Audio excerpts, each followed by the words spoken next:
Buksan niyo ang pinto. May tao sa loob. Sigaw ng babae habang malakas na hinahampas ang kalaw-angin na gate ng maliit na bahay sa dulo ng eskinita sa Barangay San Roque. Ngunit ang sagot sa kanya ay katahimikan na mas mabigat pa kaysa sa ulan na unti-unting bumubuhos mula sa madilim na langit ng madaling araw. Sa loob ng bahay, nakahandusay sa sahig si Mateo Arriaga, duguan ang ulo at halos hindi na makahinga, habang sa kabilang dulo ng sala ay nakatayo ang kanyang anak na si Lyra, nanginginig ang kamay na may hawak na martilyo na kanina lang ay nahulog mula sa mesa ng kanilang maliit na pagawaan ng karpinterya. Hindi ko sinasadya, bulong ni Lyra sa sarili habang unti-unting bumabalik ang alaala ng sigawan nila ng ama ilang minuto lang ang nakalipas. Hindi ko sinasadya ngunit alam niyang walang makikinig sa paliwanag na iyon kapag dumating ang mga tao sa labas. Ang sigaw ng babae sa gate ay lumakas. Mateo, Lyra, buksan niyo ito. Kilala ni Lyra ang boses. Si Aling Narda iyon, ang kapitbahay nilang halos araw-araw nakaupo sa sari-sari store sa tapat. Biglang may tumunog na sirena sa malayo. Parang kumunat ang sikmura ni Lyra. Pulis. Hindi pa man sila tumatawag, may pulis na.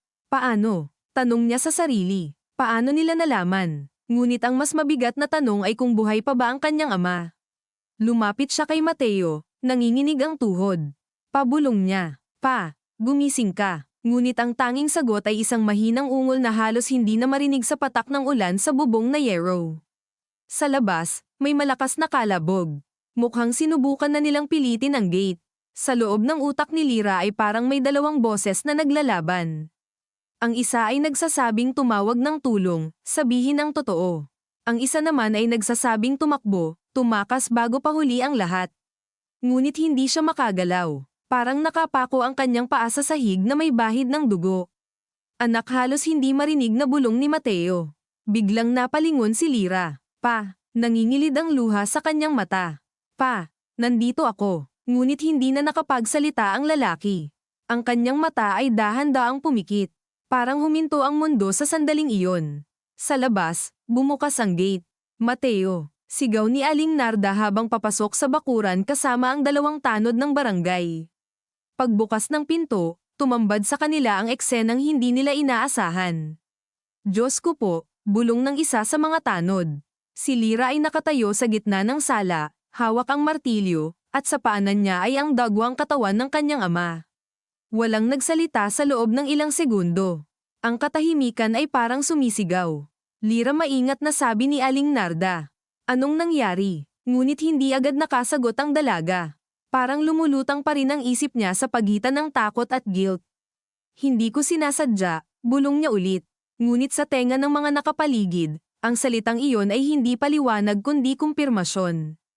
Ilagay mo sa sahig ang martilyo, sabi ng isang tanod na biglang naging matigas ang boses. Dahan-dahan lang, napatingin si Lyra sa hawak niya. Para bang ngayon lang niya napansin kung ano iyon. Parang may sariling buhay ang kanyang kamay nang unti-unti niyang ibinaba ang martilyo sa sahig. Ngunit bago pa man tuluyang maunawaan ng lahat ang nangyari, may isa pang boses ang sumingit mula sa likod ng mga tanod.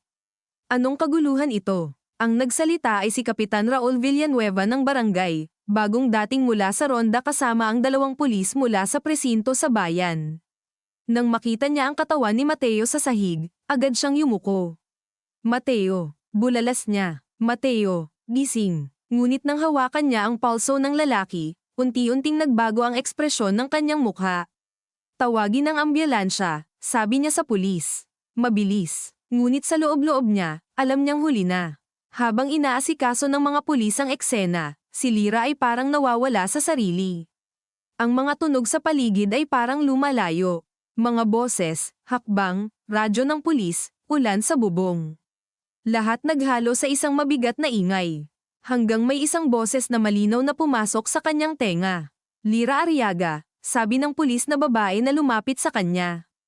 Kailangan kitang dalhin sa presinto para magpaliwanag. Napatingin si Lyra sa kanya. Pinatay ko ba ang tatay ko? Tanong niya, halos pabulong. Walang agad sumagot. Sa gilid ng sala, nakatayo si Kapitan Raul, nakatingin kay Lyra ng may kakaibang ekspresyon.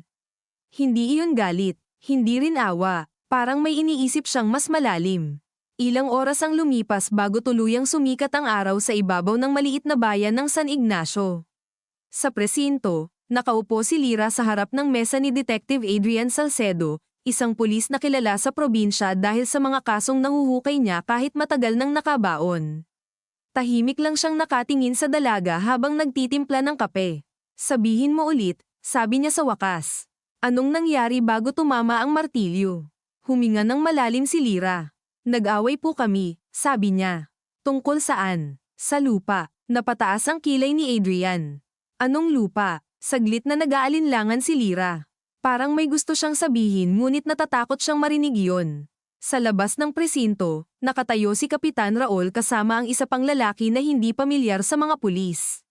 Nakabarong ito kahit umaga pa lang at mukhang hindi sanay sa amoy ng basang semento ng barangay hall. Sigurado ka bang kailangan pang imbestigahan ito? Tanong ng lalaki kay Raul. Mukhang malinaw naman. Hindi ganun ka-simple, sagot ni Raul habang nakatingin sa bintana kung saan makikita si Lira sa loob. Kilalang mabuting tao si Mateo. Hindi basta-basta papatayin ng anak niya iyon. Pero hawak niya ang martilyo. Oo, sabi ni Raul. Pero hindi ibig sabihin nun siya ang may kasalanan. Sa loob ng presinto, dahan-daang nagsalita si Lira. May gustong bumili ng lupa namin sa may dagat, sabi niya. Malaking pera daw. At, tanong ni Adrian. Ayaw ni Papa. Bakit? Napatingin si Lira sa mesa. Kasi may sinabi siyang lihim tungkol sa lupa na iyon.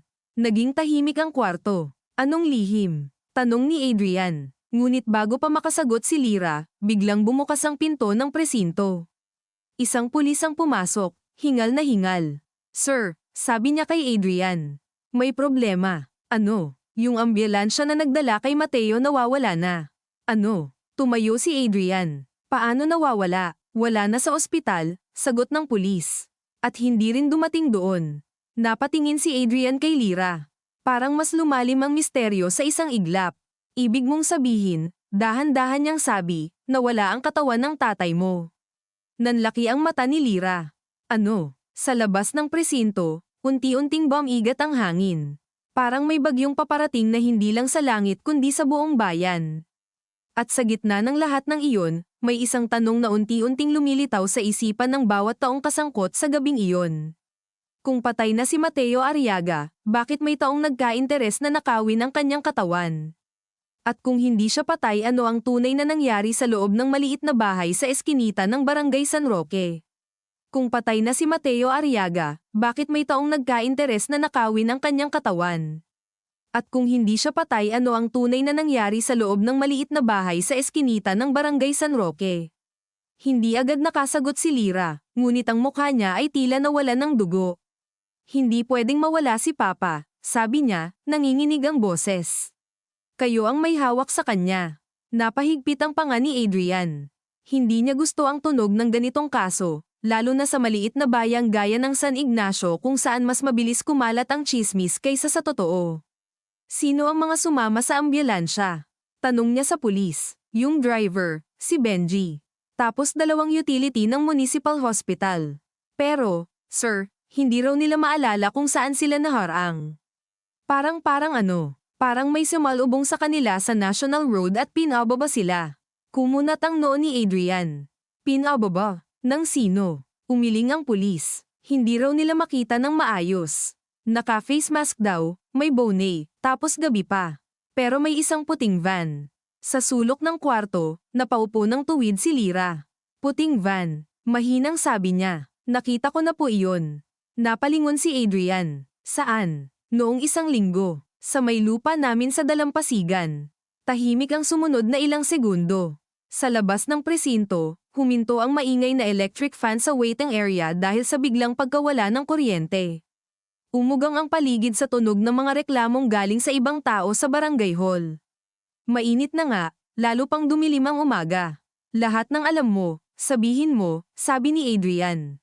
Ngayon na, huminga ng malalim si Lira. Mula sa simula, parang pilit niyang tinatali ang mga alaala para hindi siya tuluyang mabaliw.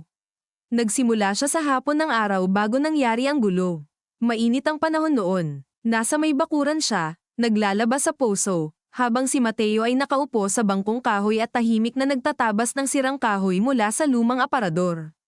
Hindi karaniwan ang katahimikan ng kanyang ama.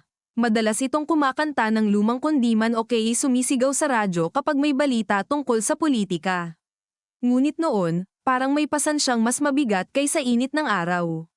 Pa, may sakit ka ba? Tanong ni Lyra noon. Hindi siya sinagot agad ni Mateo.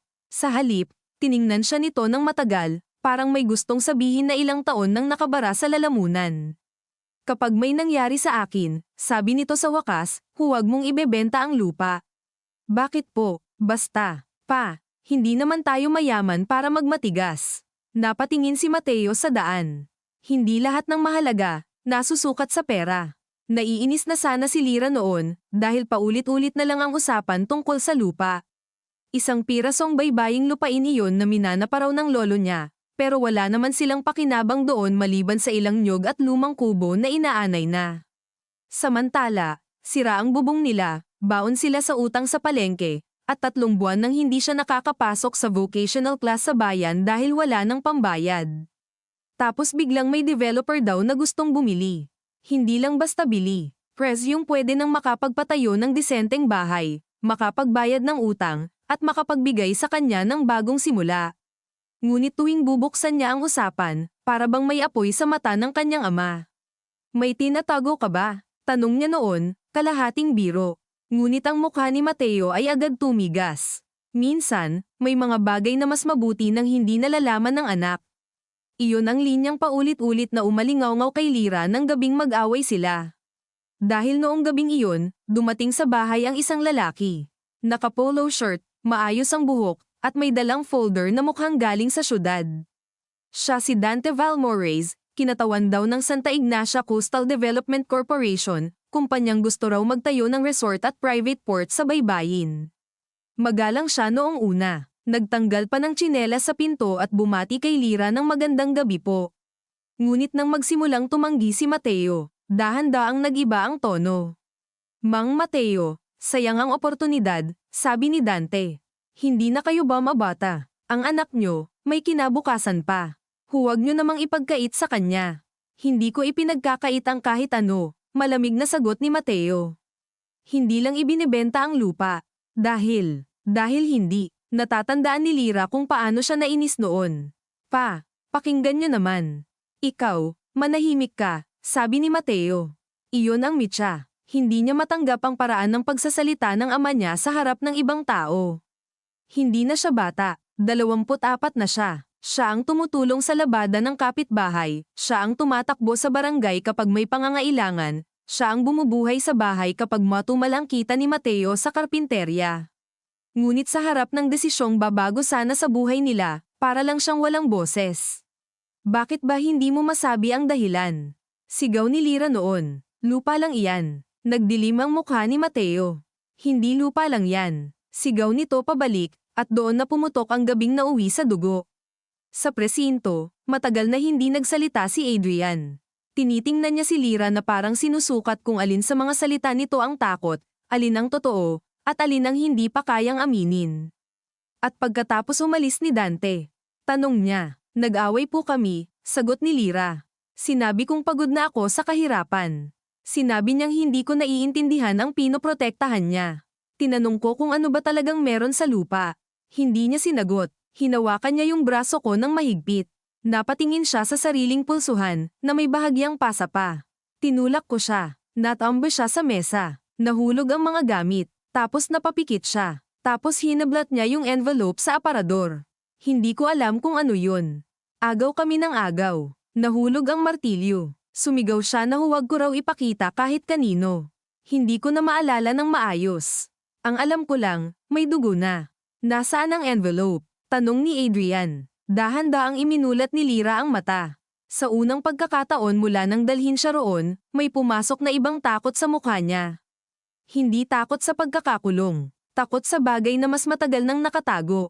Nawala rin po. Sa labas ng presinto, si Kapitan Raul ay tahimik na nakaupo sa lumang monoblock chair sa hallway, habang nag-uusap ang mga pulis tungkol sa nawawalang katawan.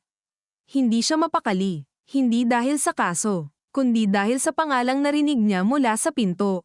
Dante Valmores. Ilang buwan na niyang naririnig ang pangalan ng kumpanyang iyon sa mga pagpupulong sa munisipyo.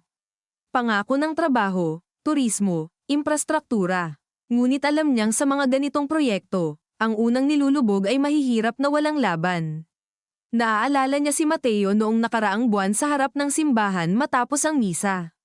Kap, sabi noon ni Mateo habang nakatitig sa sementeryo sa likod ng lumang simbahan, kapag may nangyari sa akin, huwag mong pabayaan ang anak ko. Natawa pa si Raul noon. Para kang may kaaway. Saglit na tumahimik si Mateo. Minsan, hindi mo kailangan ng kaaway. Sapat na yung may alam ka. Noon niya binaliwala ang sinabi. Ngayon, bumabalik iyon na parang tinik sa ilalim ng balat. Biglang may pumasok na mensahe sa cellphone ni Raul. Mula ito sa numerong walang pangalan. Isang larawan. Malabo, nanginginig ang kuha, pero halatang kuha sa loob ng van. Isang lalaking nakahiga, may benda sa ulo, at naka-oxygen.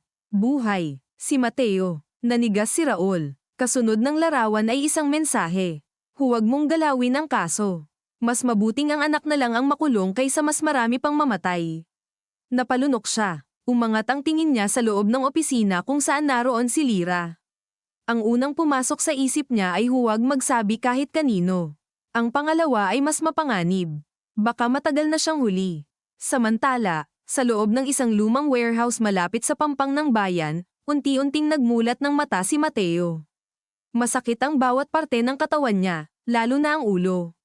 Amoy niya ang alat ng dagat, langis, at lumang sako. May ilaw na dilaw sa kisame na kumikislap. Nang subukan niyang gumalaw, sa kanya naramdaman ang tali sa isa niyang kamay. Gising na pala siya, sabi ng isang pamilyar na boses. Umangat ng bahagya ang ulo ni Mateo. Si Dante ang nakita niya, nakatayo sa tapat niya, hawak ang folder na Daisy nasa aparador niya. Sayang naman, Mang Mateo, sabi nito. Kung pinirmahan niyo na lang noon, hindi tayo aabot dito. Tinitigan siya ni Mateo, kahit hirap huminga. Pinabagsak mo ang anak ko. Hindi ko siya ginalaw, sagot ni Dante. Kayo ang nag-away. Alam mong may mangyayari. Ngumiti si Dante, ngunit walang saya roon. Hindi ko kontrolado ang init ng ulo ng tao. Nasaan si Lyra? Sa presinto. At sa tingin ng lahat, siya ang muntik pumatay sa ama niya. Pumikit si Mateo saglit, parang may kutsilyong ipinasok sa dibdib niya. Iyon ang tunay na bitag. Hindi lupa, hindi pera, kundi ang guilt na ipapasan sa anak niya. Ano ba ang gusto nyo? Mahinang sabi niya. Inilapag ni Dante ang folder sa lamesita at dahan-daang binuksan. Sa loob nito ay mga lumang larawan, Xerox ng titulo, at isang pahina ng handwritten notes na kupas na ang tinta. Gusto lang naming malaman kung saan ninyo itinago ang orihinal. Wala akong alam. Biglang sumuntok ang lalaking bantay sa tagiliran ni Mateo. Napangiwi siya sa sakit. Pagod na kami sa kasinungalingan, matanda, sabi ng bantay. Umangat ang kamay ni Dante bilang hudyat na tumigil. Huwag kayong padalos-dalos. Mahalaga pa siya. Inangat niya ang isa sa mga lumang larawan. Larawan iyon ng baybayin, kuha pa noong dekada 80, ngunit sa bandang likod ng niyugan ay may makikitang ilang armadong lalaki at mga kaong yari sa metal. Ang problema sa mga lihim, Mang Mateo, sabi ni Dante, kapag tumagal, akala ng tao, patay na. Pero minsan, sapat ang isang lumang litrato para bumalik ang mga multo. Sa presinto, hindi alam ni Lyra na buhay ang kanyang ama. Ang alam lang niya, bawat oras na lumilipas ay mas bumibigat ang tingin sa kanya ng lahat. Kahit ang babaeng pulis na nagbibigay sa kanya ng tubig ay tila may pagitan na. Kumain ka muna, sabi nito. Hindi ko kaya, sagot ni Lyra. Naiisip niya ang dugo sa sahig, ang huling bulong ng ama, at ang isang bagay na hindi niya masabi kahit kay Adrian. Nang nag-agawan sila sa envelope, may nahulog na maliit na susi mula sa bulsa ni Mateo. Napulot niya iyon bago dumating ang mga tanod. Itinago niya sa laylayan ng kanyang palda dahil sa takot at gulat. Hanggang ngayon, nasa loob pa rin iyon ng tahi ng bulsa ng kanyang hiniram na bestida. Hindi niya alam kung para saan. Pero pakiramdam niya, iyon ang ugat ng lahat. Nang muling pumasok si Adrian, dala niya ang isang plastik na baso ng kape at isang manipis na case file. May dalawang pagpipilian ka ngayon, sabi niya, umupo sa tapat. Una, mananatili kang yan lang ang kwento mo at hahayaan mong ang ebidensya ang humusga sa'yo. Pangalawa, sasabihin mo pati ang mga bagay na tingin mo'y walang kinalaman, dahil sa puntong ito, malinaw na may mas malaki pang nangyayari. Napatingin si Lyra sa kanya. Maniniwala ka ba? Hindi mahalaga kung maniwala ako.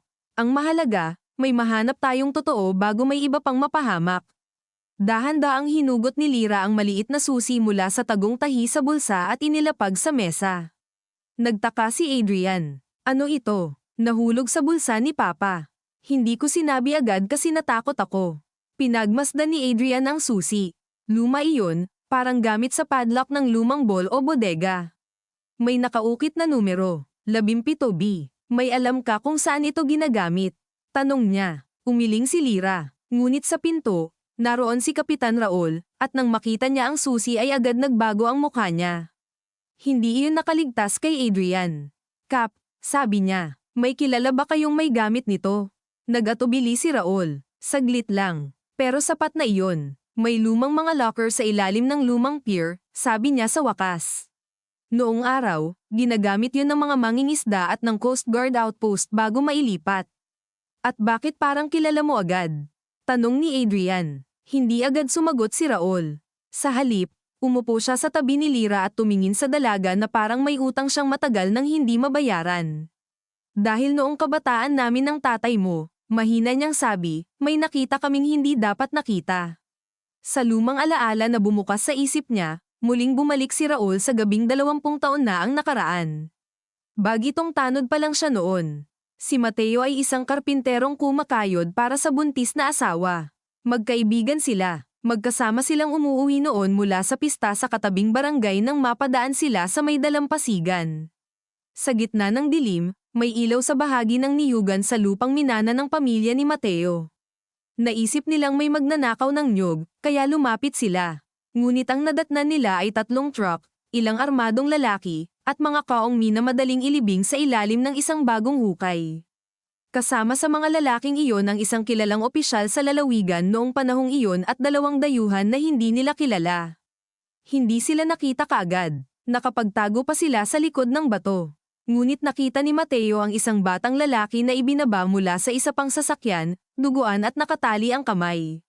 Witness yan, sabi noon ng isang lalaki. Tapusin na. Nagsimulang lumabas sa bibig ni Raul ang hangin nang maalala niya kung paanong hinawakan siya ni Mateo sa braso at pinigilang gumawa ng ingay. Ilang minuto lang ang lumipas, may narinig silang putok. Isang putok, mabilis. Walang sigaw pagkatapos. Kinabukasan, tahimik ang bayan. Walang ulat, walang usapan. Ngunit sa parehong linggong iyon, may nawawalang anak ng isang mangingisda sa kabilang sitio. Hindi na ito nakita. Hindi kami nagsalita. Sabi ni Raul sa kasalukuyan, paos ang boses. Duwag kami. May pamilya si Mateo noon. Ako naman, nagsisimula pa lang sa serbisyo. Pero may nakuha siyang litrato. Hindi ko alam paano, pero nakabalik siya roon makalipas ang ilang araw at nakunan niya. Simula noon, tinago niya ang ebidensya. Nanlaki ang mata ni Lyra. Kaya ayaw niyang ibenta ang lupa. Oo, sagot ni Raul. Dahil hindi lang lupa yun. Posibleng may nakabaon pa roon. O may marker. O koneksyon sa mga taong akala namin matagal nang patay o wala na sa pwesto. At ang corporation? Tanong ni Adrian. Baka front lang, sagot ni Raul. Baka may naghahabol sa dating tinago. Natahimik si Adrian. Biglang mas malinaw ang kilos ng mga tao. Ang pagkawala ng katawan. Ang puting van. Ang pressure sa pagbenta ng lupa. Ang galing ng timing ng pagdating ng kinatawan. Ngunit sa gitna ng lahat, may isa pang butas. Kung ganito kabigat ang sekreto, bakit ngayon lang sila gumalaw? Tanong niya. Si Raul ang sumagot, pero hindi agad. Dahil may naghukay noong 1 linggo sa may baybayin, sabi niya. Sinabi ni Mang Celo, mangingisda sa sitio, may nakita siyang 2 backhoe malapit sa bakod pero akala niya may survey lang. Baka may natagpuan sila, o baka hindi nila makita ang hinahanap nila at alam nilang si Mateo lang ang susi. Napahawak si Lyra sa sariling dibdib. Lalong gamulo ang lahat. Bigla niyang naalala ang huling sinabi ng ama bago ito nawalan ng malay. Hindi iyon simpleng anak, may kasunod. Pilit niya iyong inalala. Umiikot sa isip niya ang ugong ng ulan, ang dugo, ang takot. Hanggang sa tumama sa kanya ang alaala na parang kidlat. Pasinabi niya sa ilalim ng napatingin ang 2 sa kanya. Sa ilalim ng ano? Tanong ni Adrian. Pinisil ni Lyra ang noo. Hindi ko maalala ng buo. Basta may sinabi siyang sa ilalim ng santo. Napakunot ang noo ni Raul. Santo, baka rebulto, sabi ni Adrian. Sa bahay ba nyo, may altar? Umiling si Lyra. Meron kaming maliit na altar pero walang malaking rebulto. Ngunit si Raul ay biglang napatayo. Sa lumang pier, sabi niya. May sirang kapilya roon. May rebulto ni San Rafael sa labas. Dati, tambayan ng mga mangingisda bago inabandona. Tumingin si Adrian sa orasan. Halos tanghali na. Sa ganitong oras, mainit at matao sa bayan, ngunit ang mga lugar na inabandona ay kadalasang walang pakialam sa init o oras.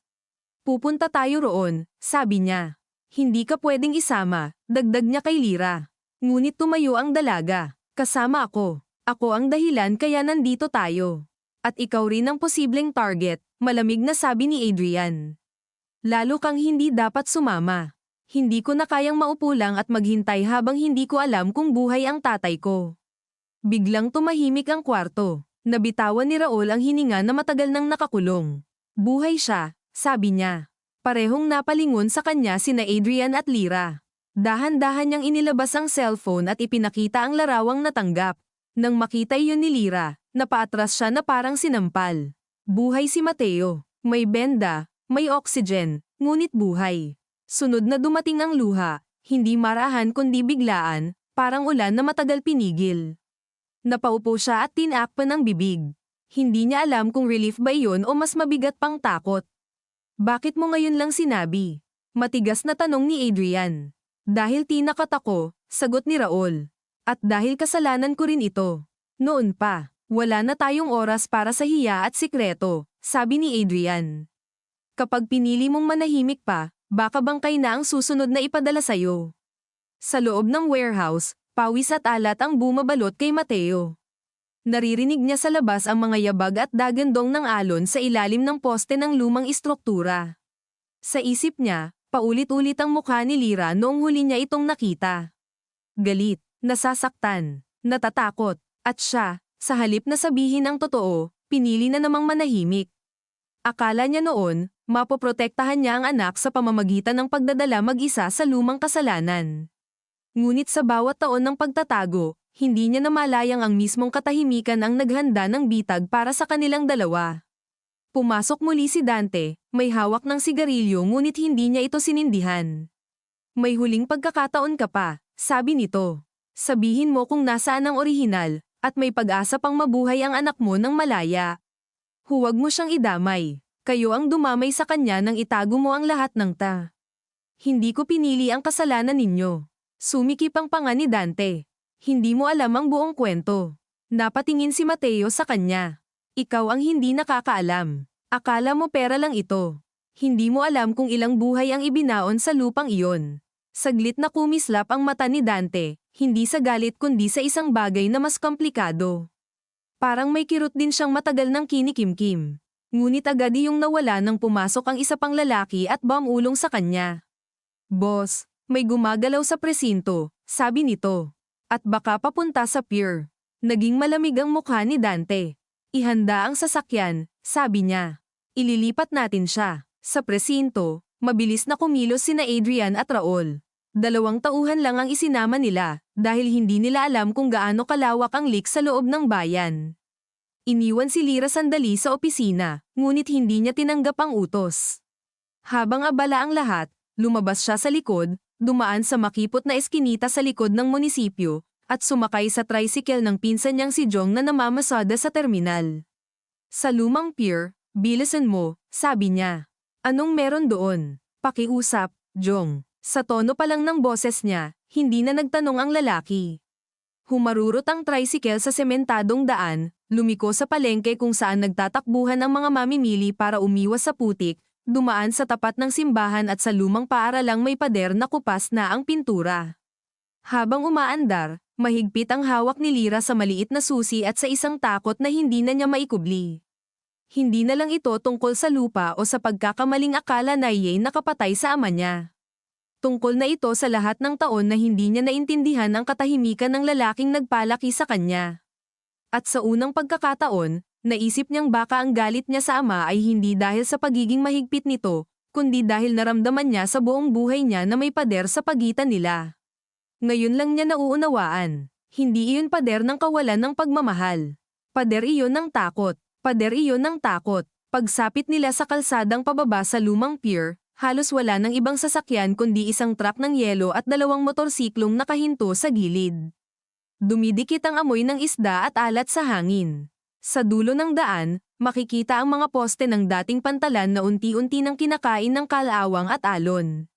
May sirang kapilya sa kanan, halos kalahati na lang ang bubong, at sa tapat nito ay ang rebulto ni San Rafael na kupas na ang mukha at putol ang isang pakpak.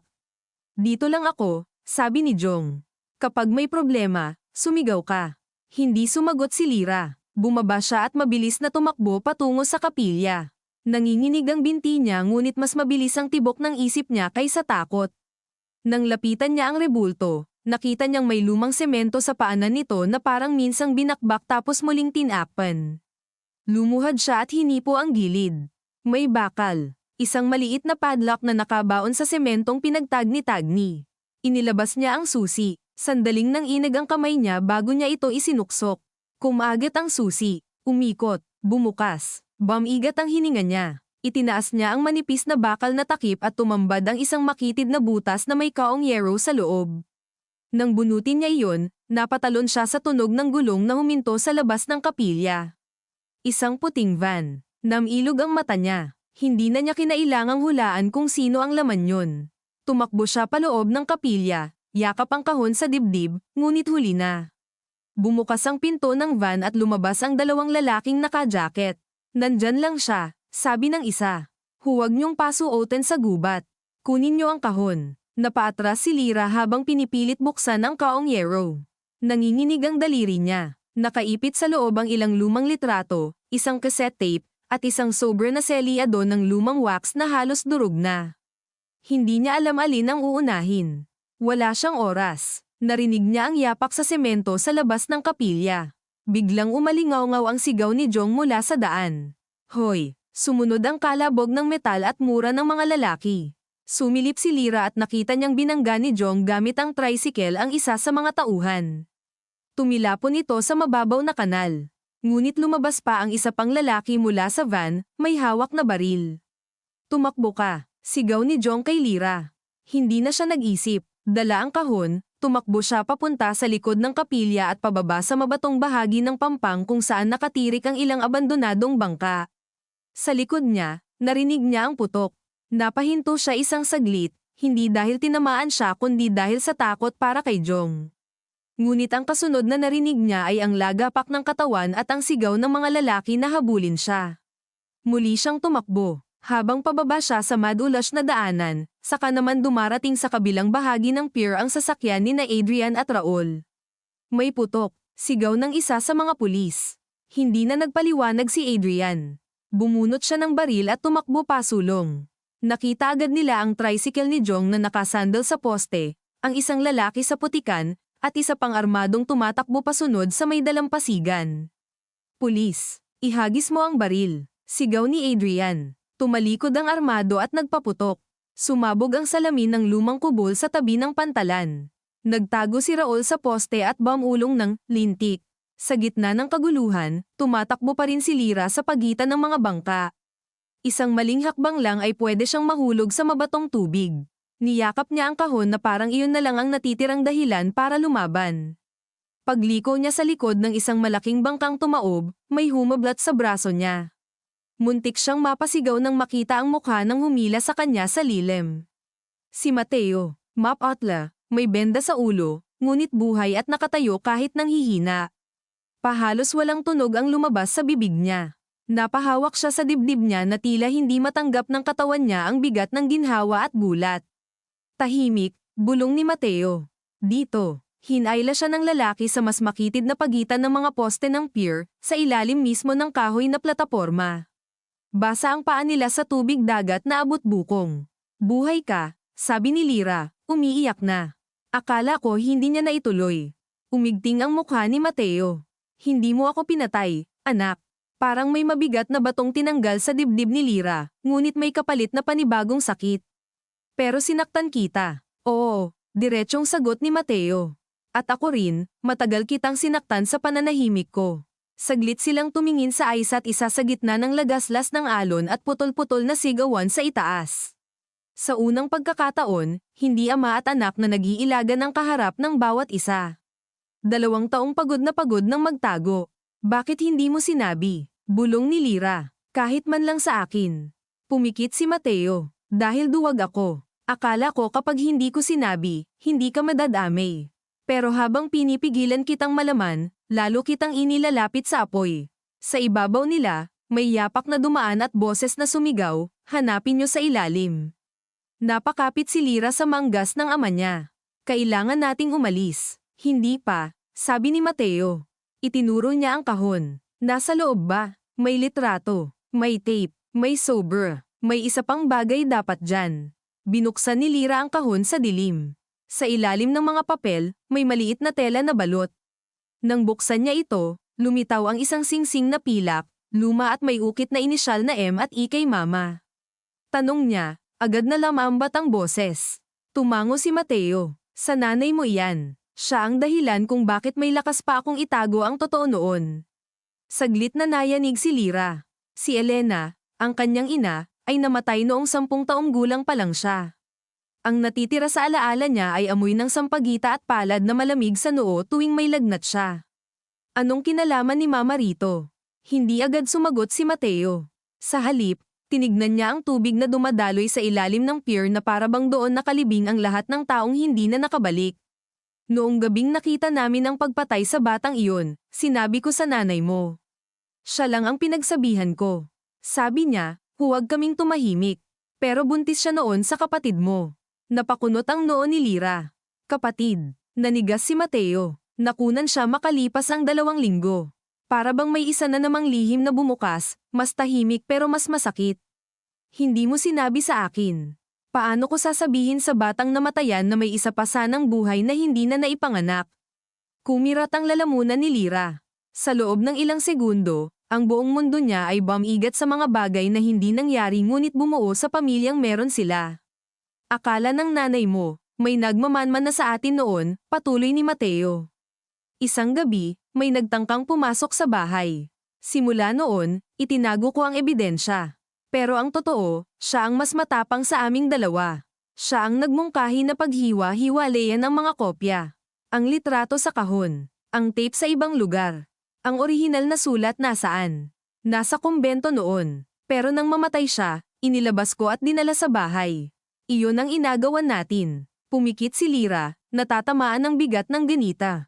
At nakuha nila. Hindi ko sigurado. Sa itaas, biglang may sigaw si Adrian. Lyra. Kasabay nito ang putok ng isa pang baril. Niyanig ang kahoy sa ibabaw nila. Pa, kailangan na nating lumabas. Ngunit bago pa sila makagalaw, may boses na sumingit mula sa dulo ng ilalim ng pier. Tama, kailangan na. Umangat ang ulo nila pareho. Si Dante, basa ang sapatos niya sa dagat ngunit hindi nabawasan ang formal na tikas ng katawan niya. May hawak siyang baril, ngunit nakatutok ito pababa, parang ayaw pa niyang gamitin. Nakakaantig talaga ang reunion, sabi niya. Pero hanggang dyan na lang. Naramdaman ni Lyra ang pagtigas ng katawan ng ama niya sa harap niya, parang kusang inilalagay ang sarili bilang panangga. Lumayo ka sa anak ko, sabi ni Mateo. Ibigay niyo ang kahon, sagot ni Dante. At baka hindi na kailanganin ang mas masakit. Hindi mo kailangan ng ebidensya para protektahan ang sarili mo, sagot ni Mateo. Kailangan mo iyan para protektahan ng ibang tao. Sumikip ang mukha ni Dante, ngunit sa sandaling iyon ay hindi siya mukhang kontrabida. Mukha siyang tao na pinilit ng matagal na gumawa ng mali at napagod na sa sarili niyang kasinungalingan. Akala mo gusto ko ito? Mahinang sabi niya. Akala mo hindi ko alam kung gaano kabaho ang trabahong pinapagawa sa akin. Kung alam mo, bakit mo ginagawa? Tanong ni Lyra, may luha at galit sa tinig. Tumingin sa kanya si Dante. At sa unang pagkakataon, nakita niya roon ang isang uri ng sugat. Dahil ang tatay ko ang pumatay sa batang nakita niyo, sabi niya. Parang tumigil ang hangin. Hindi dahil sa bigat ng revelasyong iyon, kundi dahil sa paraan niya ito sinabi. Hindi mayabang, hindi nagtatanggol, kundi parang araw-araw na niyang inuusal sa salamin ang kasalanang hindi naman siya mismo ang gumawa ngunit sa kanya bumagsak ang dumi. Ako ang nagmana ng utang, dugtong niya. Ako ang pinalinis. Ako ang ginamit sa kumpanyang yan para mahanap kung nasaan ang mga ebidensya bago tuluyang mahukay ang lugar at madamay ang mga pangalan na mas mataas pa sa iniisip nyo. At kapag nakuha mo, tanong ni Mateo, burado na lahat, napangiti si Dante ng mapait. Wala nang nabubura. Ang kaya lang namin, ilibing ulit. Mula sa itaas, lumapit ang yapak ng mga tao. Mukhang pababa na sina Adrian. Napansin din iyon ni Dante. Mas lalo siyang naging balisa. Ibigay mo na sa akin, sabi niya kay Mateo, ngunit ang tingin ay kay Lyra. Hindi ko gustong ikaw ang mamatay dahil sa mga kasalanan naming matanda. At anong kasunod? Matigas na sagot ni Lyra. Maniniwala akong matapos ito, aalis ka na lang. Hindi, tahimik ngunit totoo ang sagot niya. Hindi matatapos, pero may pwede pang hindi lumala. Laging yan ang dahilan ng duwag, singit ni Mateo. Na may iligtas pa, kaya may isasakripisyo. Sa sinabi niyang iyon, parang may tinamaan sa pinakagitna si Dante. Ang hawak niyang baril ay bahagyang bumaba. At sa mismong sandaling iyon, lumusob si Mateo. Hindi na siya bata, hindi na rin buo ang lakas, ngunit may mga ama talagang mas lumalakas kapag anak ang nakataya. Tinamaan niya ang kamay ni Dante. Nahulog ang baril sa tubig na umalingaw-ngaw sa ilalim ng pier. Nagkabiglaan. Hinayla ni Mateo si Lyra. Takbo. Ngunit hindi sila nakalayo agad, dahil sumugod ang isa pang tauhan ni Dante mula sa gilid. Bago pa ito makaputok, isang putok mula sa itaas ang umalingaw-ngaw at bumagsak ang baril nito sa putik. Si Adrian, babala lang yan, sigaw niya, higis sa sahig. Nagkagulo ang ilalim ng pier. Tumakbo ang tauhan ni Dante papunta sa poste ngunit sinalubong siya ni Raul mula sa kabilang dulo at pinabagsak. Habang nagsisigawan ang mga tao, si Dante naman ay napasandal sa poste at tumingin kina Mateo at Lyra na ngayon ay nasa paanan na ni Adrian. Hindi na siya tumakbo, parang naubos na ang dahilan niya. Posasan niyo siya, sabi ni Adrian sa isa sa mga pulis. Ngunit bago pa siya malapitan, nagsalita si Dante. Walang saysay ang aarestuhin niyo lang ako. Tinignan siya ni Adrian. Mas gusto mo bang barilin kita? Hindi, gusto kong matapos kahit papaano. Huminga siya ng mabigat, may mga pangalan sa tape, mga transaksyon, mga petsa, hindi lang iisang pagpatay, smuggling, bribery, disappearance. Ang batang nakita niyo noon, hindi siya witness lang. Anak siya ng mangingisdang tumangging ibigay ang bahagi ng dalampasigan. Tumingin siya kay Mateo, kaya hindi nila pwedeng hayaan kayong dalawa. Tumayo si Raul, hingal at puno ng putik ang uniforme. Bakit mo sinasabi ngayon? Tanong niya. Ngumiti si Dante nang parang lalong napagod. Kasi ngayong nakita ko siya, sabi niya, tumingin kay Lyra, naaalala ko kung gaano kabata ang mga naiiwan sa bawat kasalanan ng matatanda. Natahimik ang lahat, wala nang putok, wala nang takbuhan.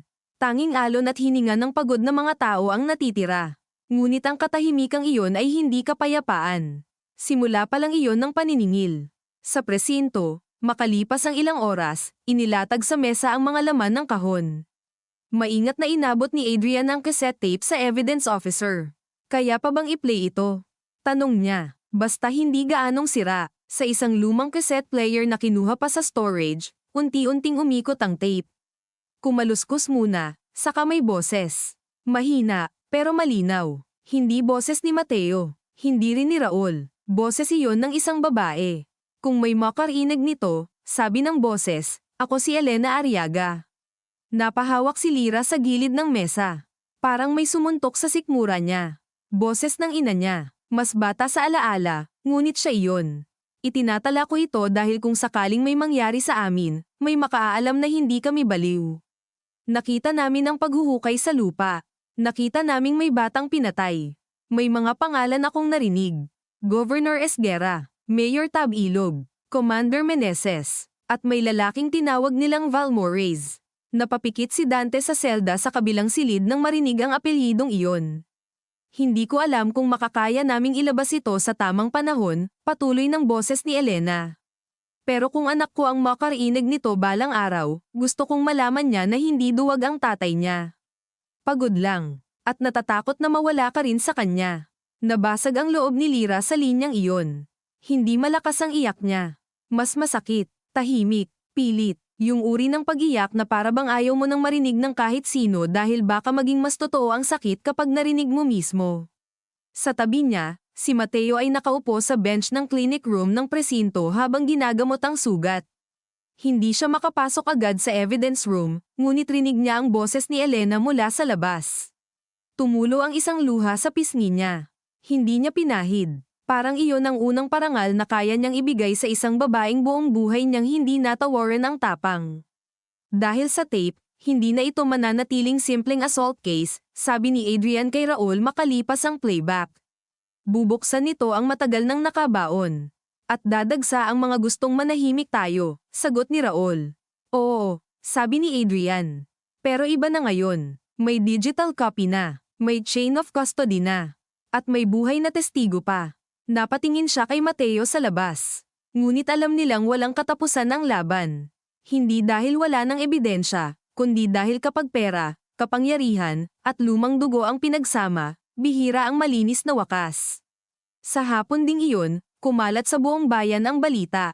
Hindi lahat totoo. Sabi ng iba, pinatay raw talaga ni Lyra ang ama niya ngunit nabuhay. Sabi naman ng ilan, may kayamanang nakabaon sa tabing dagat. May nagkwentong may drug syndicate daw sa likod.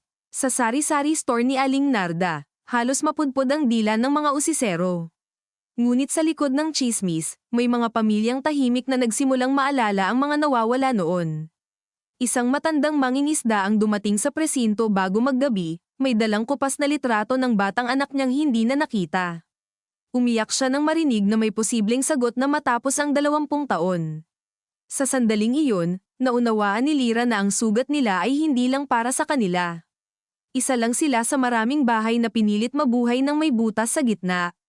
Pagsapit ng gabi, pinayagan siyang makita si Mateo sa maliit na clinic room. May swero ang ama niya, at mas mapatla pa sa umaga, ngunit mas malinaw na ang tingin. Tahimik muna silang dalawa. May mga katahimikang hindi na kailangang punuin agad. Sa wakas, si Lyra ang naunang nagsalita. Narinig ko si Mama. Tumango si Mateo. Oo, bakit hindi mo man lang itinira sa akin ang boses niya? Napapikit si Mateo. Kasi bawat beses na maririnig ko siya, naaalala ko kung paano ko siya nabigong protektahan. Hindi lang ikaw ang nawalan. Tumingin siya sa anak. Naroon ang sakit, pero wala na ang matalim na galit ng mga nakaraang araw. Alam ko. Sabi niya. Late ko na naintindihan na habang sinusubukan kong akuin lahat, ninanakawan naman kita ng karapatang malaman ang totoo. Umupo si Lyra sa gilid ng kama. Noong nakita kitang nakahiga sa sahig, akala ko habang buhay ko nang dadalhin na ako ang pumatay sa'yo. At ngayong alam mong hindi? Tanong ni Mateo. Matagal bago siya sumagot. Parang may nabawas. Pero hindi lahat, kasi nasaktan pa rin kita. At dahil kung hindi ako nagpumilit noon sa lupa, baka hindi huwag mong akuin ang kasalanan ng mas malalaking tao, putol ni Mateo. Nagkamali ka. Oo, pero ang mitya, hindi ikaw. Ang mitya, iyong matagal ng kabulukan na akala nila pwede nang ibaon sa buhangin. Napababa ang tingin ni Lyra sa kamay niya. Pagod na ako, pa. Ako rin. Saglit siyang ngumiti, mahina at pagod. Pero mukhang bawal pa tayong mapagod. Sa kabilang selda, tahimik na nakaupo si Dante. Wala na ang formal na tikas ng kinatawan ng kumpanya. T-shirt na lang at putik sa leleyan ng pantalon. Dumaan si Adrian at huminto sa tapat. May mga gusto pang kumausap sa'yo bukas mula sa regional office, sabi niya. Kapag nagbago ang isip mo at gusto mong bawiin ang statement mo, hindi ko ikagugulat. Umangat ang tingin ni Dante. Hindi ko babawiin. Talaga. Alam mo kung bakit. Umiling si Adrian. Kasi buong buhay ko, pinaniniwala akong may obligasyon akong ayusin ang mga iniwan ng tatay ko. Pero ang totoo, ang inaayos ko lang ay ang paraan ng pagkakabaon nila. Pareho lang ang baho. Tahimik si Adrian. Hindi niya kailangang kawan ng lalaki para makitang totoo ang pagkaputol sa loob nito.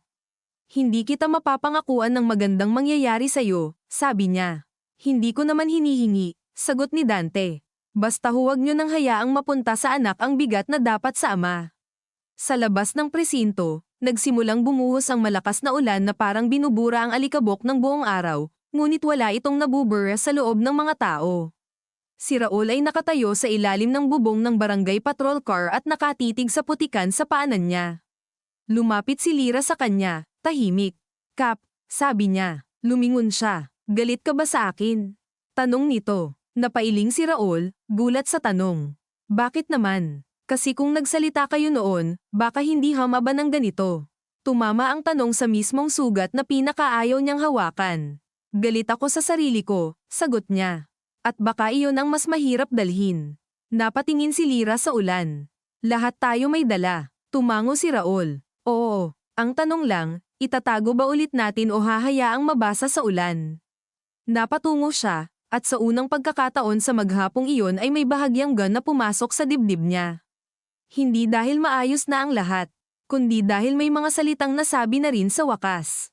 Ngunit sa parehong oras, alam nilang ang susunod na mga araw ay magdadala ng mga reporter, abogado, banta, at mga pamilyang haharap sa mga pangalang matagal nilang ipinagdasal o kinatakutan. Hindi pa ito dulo, malayo pa, at sa gitna ng mahabang gabing iyon, naisip ni Lyra na may mga kwentong hindi nagsasara sa paghuli ng salarin o paglabas ng ebidensya. Minsan, nagsisimula pa lang ang tunay na laban kapag may nagsabi na sa wakas ng totoo. Minsan, nagsisimula pa lang ang tunay na laban kapag may nagsabi na sa wakas ng totoo.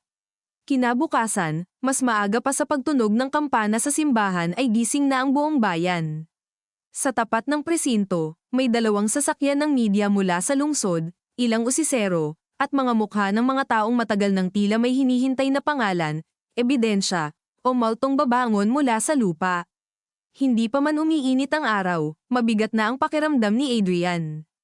Alam niyang sa ganitong mga kaso, hindi lang baril ang kalaban. May tawag, may padrino, may utos na malambing ang tono pero may lason ang laman.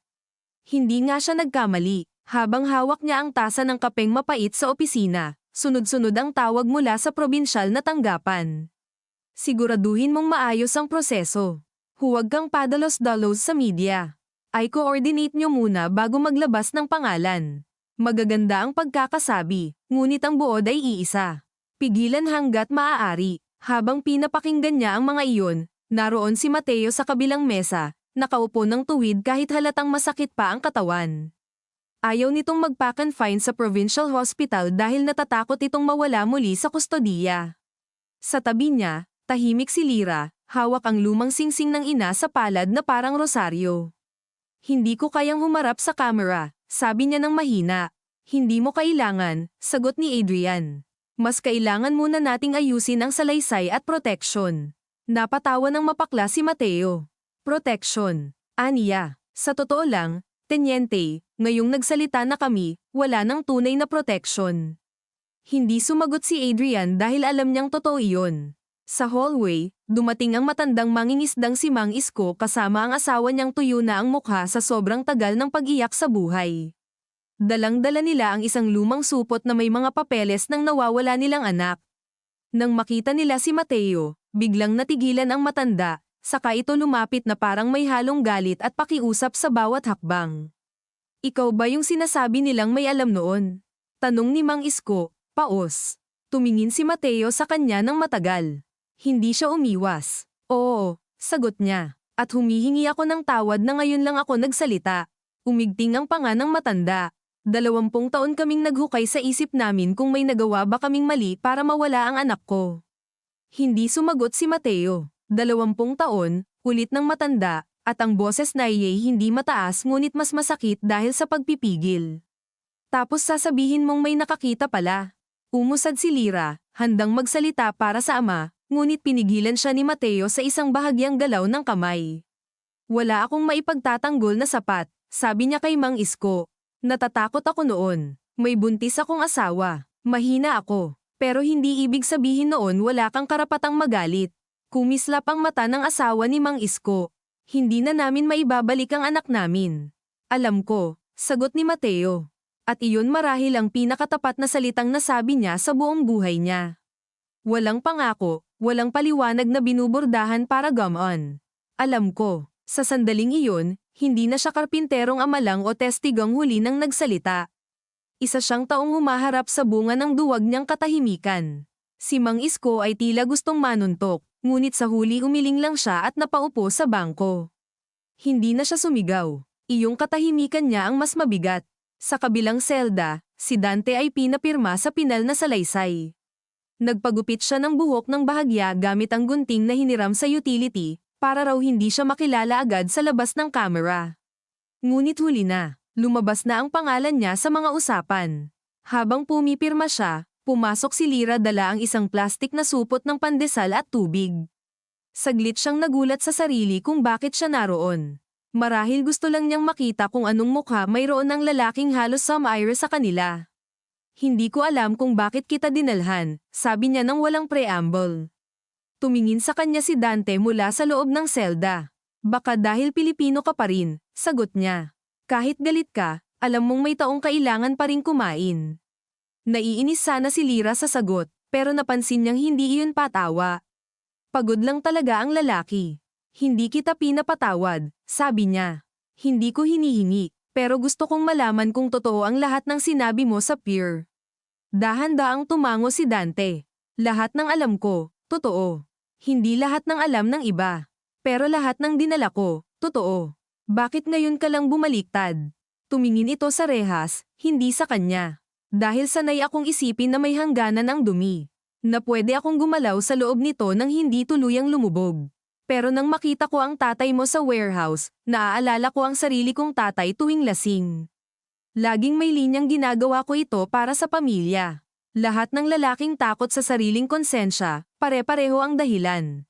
Natahimik si Lyra. Sa hindi niya gusto, may parte ng sinabi ng lalaki ang tumama rin sa kanyang ama. Iba ang bigat, iba ang kasalanan, pero iisa ang ugat. Ang paniniwalang kaya mong akuin mag-isa ang lahat para sa pamilya, kahit unti-unti mo naman silang iniiwan sa dilim. May natitira pa bang dapat naming malaman? Tanong niya. Saglit na pumikit si Dante. Meron, sabi niya. Kapag umakyat na to sa regional at national, may mga taong magpapanggap na kakampi ninyo. Ingat kayo sa mga malilinis magsalita. Sila ang pinakadelikado. Paglabas ni Lyra sa selda, mas mabigat ang pakiramdam niya. Hindi dahil may bagong misteryo, kundi dahil palapit na sila sa bahaging wala ng aksyon o habulan ang makakaligtas sa kanila. Yung yugto kung saan haharapin na ang mga taong buhay, galit, at makapangyarihan. Pagsapit ng tanghali, dinala ang tape at mga larawan sa Regional Forensic Unit. Nagpunta rin ang isang paiskal mula sa probinsya. Habang pinaplansya ang chain of evidence, pinatawag si Mateo para sa mas detalyadong testimonya. Nasa conference room lamang, ngunit para sa kanya ay parang hukuman na iyon ng sarili niyang budi. Nasa isang dulo si Adrian, seryoso. Nasa kabila ang paiskal na maingat ang tanong at malamig ang mukha. Sa likod ay si Raul, walang imik, at si Lyra na gustong lumapit ngunit alam na may mga bahaging kailangang daanan ng ama niya nang siya lang. Bakit hindi kayo agad nag-report noon? Tanong ng paiskal. Matagal bago sumagot si Mateo. Dahil natakot ako. Kanino? Sa mga armadong lalaking nakita namin. Sa mga pangalang narinig ko. Sa posibilidad na tama ang asawa ko na babalikan kami. Ibig ninyong sabihin, mas pinili ninyong manahimik habang may pamilya ng nawawalang bata na naghahanap. Napapikit si Mateo. Bawat tanong ay totoo. Bawat tanong ay dapat lang. Oo, sabi niya sa wakas. At wala akong ibang maya-alok kundi ang natitira ko pang totoo ngayon. Tumingin ang paiskal sa papeles. Alam niyo bang maaaring gamitin ng depensa laban sa inyo ang matagal na pananahimik? Sasabihin nilang gawa-gawa lang ang lahat. Alam ko. Handa ba kayong masira sa harap ng publiko? Napatingin si Mateo kay Lyra. Ang anak niyang halos mawala sa kanya dahil sa mga lihim na siya rin ang nagtayo. Matagal na akong sira, sagot niya. Ngayon lang nakikita. Sa labas ng conference room, hindi mapakali si Lyra. Nakaupo siya sa monoblock chair sa hallway ng Munisipyo Extension Office, habang dumaraan ang mga clerk na may dalang folder at mga tsismosang nagpapanggap na may inaasikaso. Minsan naiisip niya kung mas madali bang harapin ang baril kaysa tingin ng mga taong nagmamasid. Sa barangay, siya na ngayon ang babaeng muntik pumatay sa ama, ang anak ng testigang na tahimik, ang nasa sentro ng kwentong pinipiraso-piraso ng bayan. Lumapit sa kanya si Aling Narda, may dalang supot ng saging na saba at face towel. Oy, sabi nito, marahan. Kumusta ka na? Hindi ko po alam, sagot ni Lyra ng totoo. Umupo si Aling Narda sa tabi niya, kahit hindi niya kailangang gawin iyon. Huwag kang makikinig sa lahat ng tao, sabi nito. Sa baryo, may mga bibig na mas mabilis pa sa isip. Hindi napigil ang mapangiti ng kaunti ni Lyra. Kasama po kayo doon minsan. Oo naman, sagot ni Aling Narda, walang hiya sa sarili. Pero marunong din akong tumahimik pag kailangan. Saglit silang natawa, maliit na tawa, ngunit sapat para mabasag ang bigat ng hallway. Nanay mo, sabi ni Aling Narda pagkatapos ng ilang segundo, hindi pala salita. Pero kapag nagdesisyon, wala nang atrasan. Nandoon ako nung minsang narinig ko siyang sinabihan ng tatay mo na huwag mo akong gawing dahilan para matakot ka. Napatingin si Lyra. Sinabi niya yon. Oo, hindi ko lang alam anong pinagtatalunan nila noon. Pero naaalala ko pa, naramdaman ni Lyra ang kirot ng linyang iyon. Parang may bahagi ng ina niya na ngayon lang lumalabas mula sa katahimikan ng mga nakaraan. Salamat po, sabi niya. Umiling si Aling Narda. Hindi pa tapos ang pasasalamat. Baka mamaya magtinda pa ako ng chismis tungkol sayo. Napailing si Lyra, at sa pagkakataong iyon, hindi siya nakadama ng lubusang pag-iisa. Pagsapit ng hapon, dumating ang unang malinaw na banta. Isang motorsiklong walang plaka ang huminto sa tapat ng bahay ni na Mateo at Lyra na ngayon nakabantay ang dalawang pulis. Iniabot ng rider ang isang brown envelope sa tanod at saka mabilis na umalis. Sa loob, walang sulat. Isang litratong bago. Kuha mula sa malayo, si Lyra sa hallway ng munisipyo, at sa likod niya si Aling Narda. May nakasulat sa likod ng litrato gamit ang ballpen. Hindi pa huli para manahimik. Nang makita iyon ni Adrian, nagdilim ang mukha niya. Ililipat kayo pansamantala sa safe house sa bayan, sabi niya kina Mateo at Lyra. Ayaw ko, sagot agad ni Mateo. Bakit? Dahil kapag umalis kami, mas lalong kakainin ng mga yan ang bahay namin. Baka may hanapin pa. Mas mahalaga ang buhay nyo kaysa bahay, matigas na sabi ni Adrian. At kung hindi kayo susunod, ilalagay ko sa record na tumanggi kayo sa rekomendasyon ng pulis. Napatingin si Lyra sa ama niya. Dati, si Mateo ang laging naguutos at siya ang tumatanggi. Ngayon, sa mata pa lang nito, alam niyang pagod na ang tatay niya sa paglaban sa lahat ng mag-isa. Sige na, pa, sabi niya. Sandali lang naman. Tumagal ang katahimikan bago tumango si Mateo. Isang gabi, sabi niya. At babalik ako para siguraduhin walang ibang kopya doon. Sa totoo lang, gusto rin ni Lyra ang pag-alis. Hindi dahil duwag siya, kundi dahil bawat sulok ng bahay nila ngayon ay may dugo, sigawan, at mga salitang hindi na maibabalik. Gusto niyang huminga sa lugar na hindi pa sinisinghot ng trauma nila. Ang safe house ay isang lumang rest house ng munisipyo malapit sa provincial hospital, dating gamit daw ng mga seminar ng teachers. May amoy pa rin itong floor wax, lumang kurtina, at aircon na malamig lang sa isang bahagi ng kwarto. Ngunit kumpara sa presinto at sa bahay nilang naging crime scene, para itong pansamantalang mundo na walang nakakakilala sa kanila. Nang gabing iyon, unang beses na silang mag-ama na magkatabing kumain ng walang sigawan o tumatakbong pulis sa paligid. Lugaw lang at tokwa at baboy na binili ni Raul sa Carinderia sa kanto. Tahimik sila noong una. Si Mateo ay dahan-daang sumusubo, halatang masakit pa ang panga at tagiliran.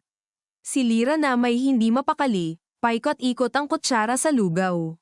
Sa kabilang dulo ng sala, binabasa ni Raul ang mga update sa phone, habang si Adrian ay may kausap sa labas. Pa, sabi ni Lyra sa wakas. Noong bata pa ako, totoo bang gusto mo akong maging guro? Napalingon si Mateo, tila hindi inaasahan ang tanong. Oo naman. Bakit? Dahil mahilig kang magturo sa mga kapitbahay mong mas bata noon. Kahit mali-mali pa English mo, buo ang loob mong magpaliwanag. Bahagyang ngumiti si Lyra sa alaala. Akala ko kasi gusto mo lang akong mailayo sa hirap. Gusto ko rin yun. Napabuntong hininga si Mateo. Pero hindi dahil ikinahihiya ko ang buhay natin. Gusto ko lang sana na piliin mo ang trabaho dahil gusto mo, hindi dahil iyon lang ang abot ng bulsa natin. Umikot ang luha sa mata ni Lyra, ngunit hindi ito tumulo. Hindi ko na alam gusto ko. Ayos lang yun, sabi ni Mateo. Ako nga, tumanda nang hindi rin sigurado sa maraming bagay. Umupo si Raul sa mas malapit, tahimik muna, saka nagsalita. May development, sabi niya. Na-trace sa records ang lumang Commander Meneses. Patay na raw noong 2012. Si dating Governor Esguerra, retired at nakatira raw sa Maynila. Pero ang anak niya, nasa board ng kumpanyang may hawak sa development project. Napapikit si Adrian sa pintuan nang marinig iyon. Expected na, sabi niya. At mas malinaw na ang pattern. Umangat ang tingin ni Lyra. Ibig sabihin, hindi pa rin talaga tapos ang pamilya-pamilya sa likod nito. Oo, sagot ni Adrian. At doon papasok ang media at mas mataas na opisina. Kapag nakapasok na sa national ang pangalan, hindi na ganoon kadaling ibaon. Pero mas madali na rin tayong target, sabi ni Mateo. Walang sumagot dahil iyon ang totoo. Hindi na ito simpleng kaso ng lumang krimen. Ito na ang yugto kung saan maglalaban ang alaala ng mahihirap at ang kakayahan ng mayayaman na baguhin ang kwento. Bandang 10:00 ng gabi, nadatnan ni Lyra ang sarili na nakatayo sa veranda ng safe house, nakatingin sa dilim ng hospital compound sa kabila. May tunog ng stretcher wheel sa malayo, may umiiyak na bata sa emergency room, at may amoy ng basang damo mula sa ulan kanina. Lumapit si Raul dala ang 2 baso ng mainit na tsaa. Iniabot niya ang isa. Hindi ako sanay sa ganitong klaseng katahimikan, sabi ni Lyra. Ako rin, sagot ni Raul. Lalo na kapag alam mong pansamantala lang. Tumingin siya sa matandang kapitan.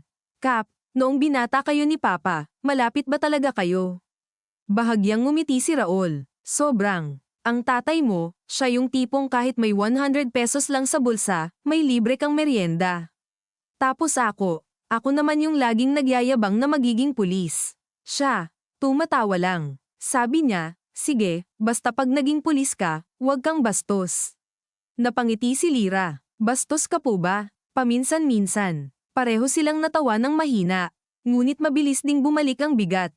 Bakit kayo naglayo? Tanong niya. Natigilan si Raul. Dahil pagkatapos nung gabi sa baybayin, hindi na kami pareho ng tingin sa isa't isa. Nakikita ko sa kanya yung takot ko. Nakikita niya siguro sa akin yung hiya niya. Minsan, ang pagkakaibigan, hindi nasasire sa away. Nasasire sa bagay na pareho niyong alam pero walang naglalakas loob banggitin. Tumango si Lyra. Kilala niya ang ganong uri ng pagkasira. Iyon din ang nangyari sa kanila ng ama niya, kahit magkaiba ng taon at dahilan. Kinabukasan, dumating ang utos mula sa probinsyal na tanggapan. Ililipat ang kaso sa Special Task Group. Dadalhin si Dante sa mas malaking detention facility sa syudad. Kukunin ang formal statement ni Mateo sa harap ng mas mataas na opisyal at may kasamang protection protocol. Maganda pakinggan sa papel, ngunit nang mabasa ito ni Adrian, kumunat agad ang noo niya. Masyadong mabilis, sabi niya. Dapat matuwa tayo, di ba? Tanong ni Raul. Hindi sa ganitong bilis. Kapag may sobrang bilis, may gustong makakontrol ng narrative. Anong gagawin natin? Susunod tayo. Pero may sariling kopya tayo ng lahat. Tumingin siya kay Lyra at Mateo. Mula ngayon, huwag kayong pipirma sa kahit anong hindi ninyo nabasa ng maigi. Kahit pa galing sa opisina. Bandang tanghali, habang inaayos ang mga dokumento para sa biyahe kinabukasan, may dumating na hindi nila inaasahan. Isang madre mula sa lumang kumbento sa bayan. Si Sister Celine, maliit, tuwid ang likod, at tahimik ang boses ngunit may lakas na hindi na kailangan pang ipakita. Si Elena ang nagdala sa akin ng unang sulat noon, sabi niya nang makaupo na sila sa sala ng safe house. Namilog ang mata ni Mateo. Buhay pa po kayo, sabi niya, halos nahihiya sa kababawan ng nasabi. Mukha ba akong multo? Sagot ng madre, at sa unang pagkakataon sa mga nagdaang araw ay may totoong maikling tawang lumabas sa kwarto. Inilihim niya sa'yo, sabi ni Sister Celine, tumingin kay Mateo. Hindi dahil ayaw kanyang pagkatiwalaan, kundi dahil alam niyang kapag alam mo lahat ng kopya, mas madali kang mabali. Napayuko si Mateo. Iyon na naman ang hindi niya nagawang sabihin sa akin ng buo. Hindi lahat ng mag-asawa ay natatapos ang usapan bago may mamatay, mahinang sabi ng madre. Minsan, ang natitira sa buhay ay paghahabol sa kalahati ng pangungusap. Tumingin siya kay Lyra. May itinago ang nanay mo sa kumbento. Hindi ebidensya ng krimen. Sulat para sa'yo. Ang bilin niya, kapag may panahon na handa ka nang marinig ang totoo, saka ko lang ibibigay. Parang biglang bumagal ang hininga ni Lyra. Ngayon na po ba iyon? Tinitigan siya ng madre. Sa tingin mo, hindi agad sumagot si Lyra. Napakarami na niyang natanggap sa loob ng 2 araw. Katotohanan tungkol sa ama, sa ina, sa lupang kinagisnan niya, sa batang namatay, sa kapatid na hindi na ipanganak. Ngunit may isang bahagi sa kanya ang gustong umatras. Takot siyang baka hindi niya kayanin ang kahit anong dagdag. Ngunit pagod na rin siyang manatiling anak ng mga lihim. Oo, sabi niya sa wakas. Inilabas ni Sister Celine mula sa bag ang isang luma ngunit maingat na iningatang sobra. Nakasulat sa harap, sa sulat kamay na pino, ang pangalan niya. Para kay Lyra, kapag handa na siyang hindi na lang maging anak, kundi maging sarili niyang tao. Nanginginig ang kamay ni Lyra nang buksan niya ang sobra.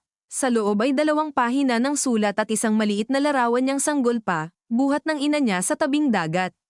Sinimulan niyang basahin. Ang boses ni Elena ay tila muling nabuhay sa tahimik at tuwid na mga pangungusap.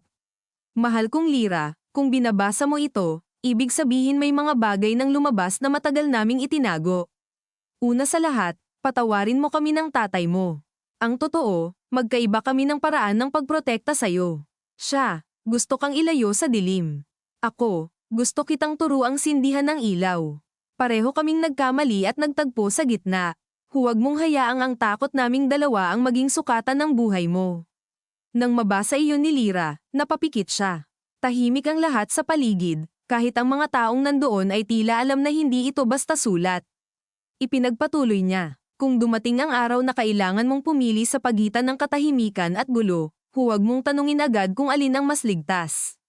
Tanungin mo kung alin ang kaya mong panindigan pagkaraan ng maraming taon.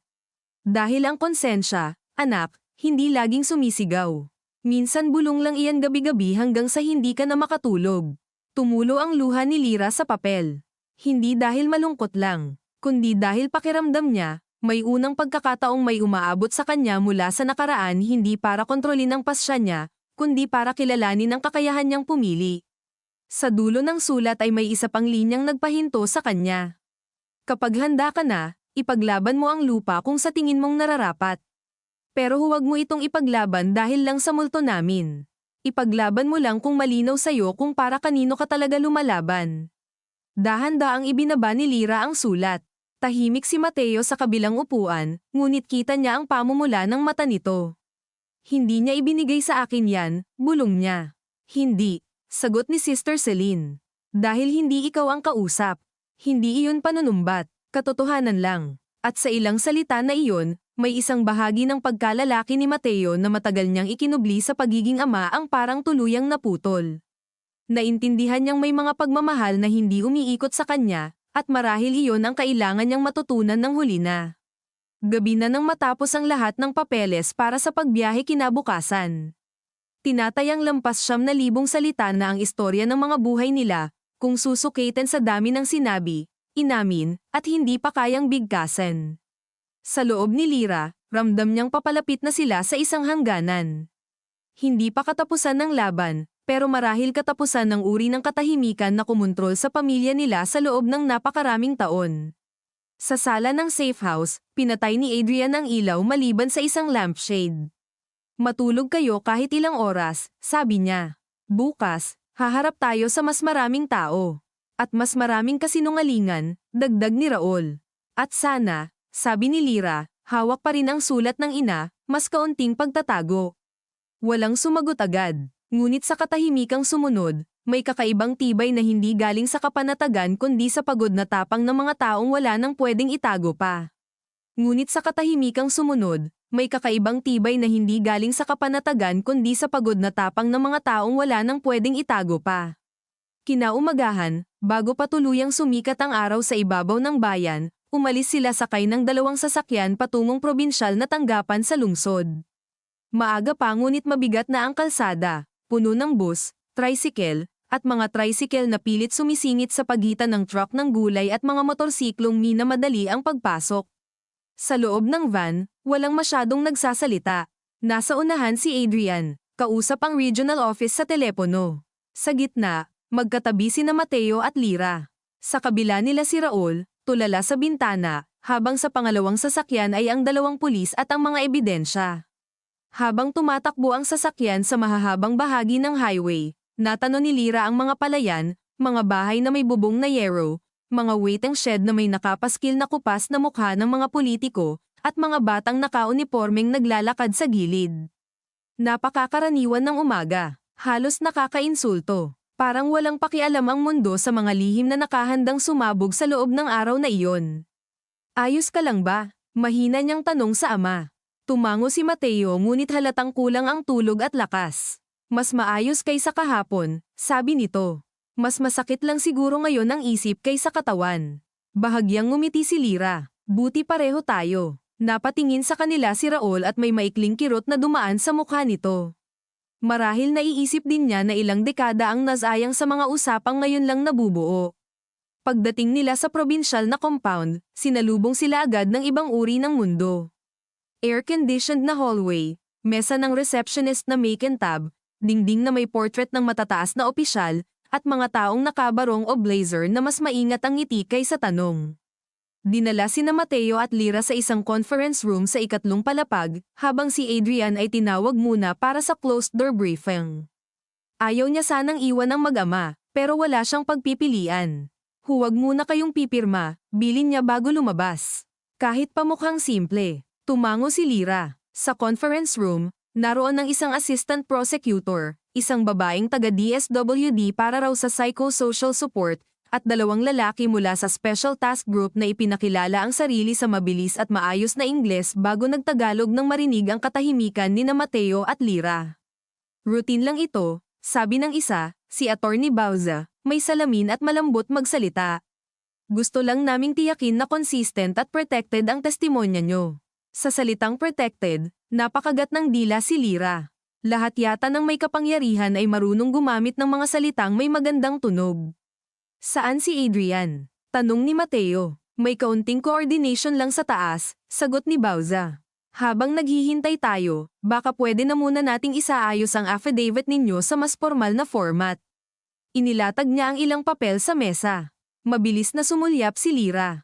Nagsisimula pa lang siyang makaramdam ng kaba nang mapansin niyang sa draft, ang isang mahalagang bahagi ng salaysay ng ama niya ay bahagyang iba ang pagkakasulat. Hindi nakita naming pinatay ang batang lalaki, kundi nakarinig kami ng putok at may hinalang may napahamak. Nanlamig ang batok niya. Hindi iyan ang sinabi namin, sabi niya agad. Napatingin si Bauza, ngumiti ng manipis. Draft pa lang naman iyan. Inaayos lang natin para hindi madaling batasin sa korte. Hindi po hinala yun, matigas na sabi ni Mateo. Nakita namin. Mang Mateo, mahinahon ang sagot ni Bauza. Minsan sa korte, mas mabuting hindi masyadong absolute hindi ako marunong sa korte, putol ni Mateo. Pero marunong akong makaalala ng nakita ko. Nagtinginan ng dalawang lalaki mula sa task group. Sa unang pagkakataon, nakaramdam si Lyra ng malinaw na panganib na hindi galing sa baril kundi sa dokumento. Tahimik, malinis, at kayang baguhin ang buong bigat ng kasalanan sa iilang salita lang. Gusto naming hintayin si Adrian, sabi niya. Siyempre, sagot ni Bauza. Ngunit hindi nawala ang bahagyang iritasyon sa gilid ng ngiti nito. Pero tandaan ninyo, habang tumatagal, mas dama-dami ang pwedeng pumasok na impluwensya.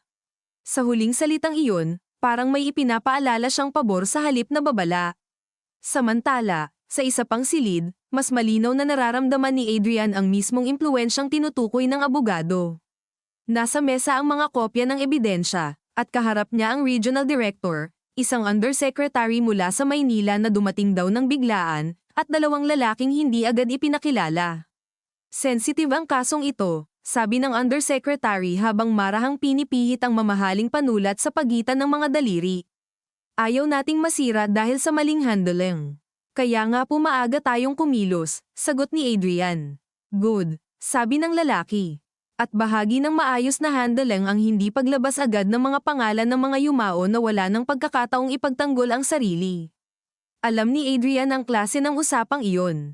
Hindi direktang sabihing itago, gawing mas maingat daw, mas legal, mas responsable. Ngunit ang dulo, kabawasan sa totoo.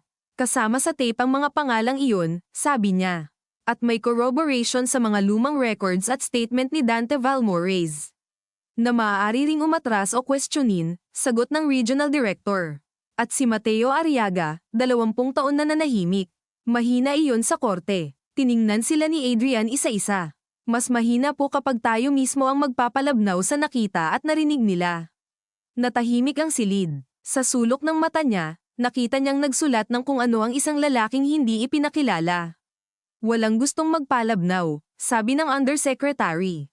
Ang gusto lang namin, iligtas ang integridad ng kaso mula sa emosyon ng lokal na pressure. Doon na natahimik si Adrian, hindi dahil kumbinsido siya kundi dahil malinaw ng hindi lamang lokal na pressure ang usapan.